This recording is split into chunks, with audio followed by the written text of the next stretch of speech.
ভারতীয় সংবিধানের মৌলিক অধিকারে 19 থেকে 22 নম্বর ধারায় যে স্বাধীনতার অধিকার দেওয়া রয়েছে, সেই অধিকারের মধ্যে বেশ কিছু বাধা নিষেধ রয়েছে। এই বাধা নিষেধগুলো কেন রয়েছে তা যদি আমরা বুঝতে চাই, তাহলে বর্তমান সময়ের বাংলাদেশের দিকে আমরা যদি লক্ষ্য রাখি তাহলে খুব সহজে বুঝতে পারব।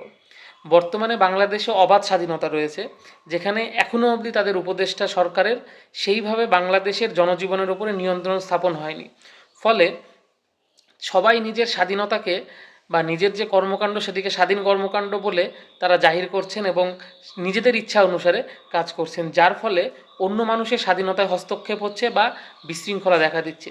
যেমন আনসার নামক যে তাদের বাহিনী রয়েছে, যা মুক্তিযুদ্ধের সময় থেকে যে বাহিনীর অস্তিত্ব রয়েছে, তারা গতদিন সেখানে যে আন্দোলন করেছেন সেই আন্দোলন ভাঙার জন্য সেনাবাহিনী বা পুলিশ আসেনি, এসেছে ছাত্ররা, যেটা কখনোই একটা রাষ্ট্রে ব্যবস্থার মধ্যে কাম্য নয় যে সাধারণ সিভিলিয়ান এসে সেটাকে ভাঙবে।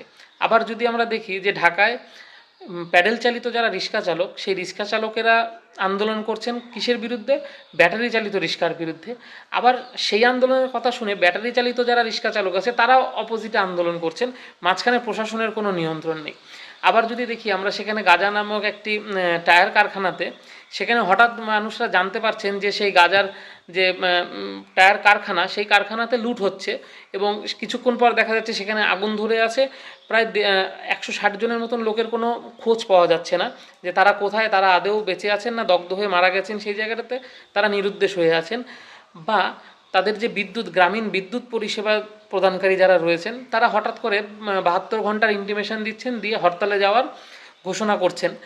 এই যে পরিস্থিতি, এই স্বাধীনতার মধ্যে যে বাধা নিষেধগুলো রাখা হয় এই ধরনের পরিস্থিতিগুলোকেই আটকানোর জন্য, যেখানে সাধারণ মানুষ নিজের ইচ্ছা মতন যখন খুশি তার যে প্রয়োগ আছে সেই প্রয়োগটি না করতে পারে।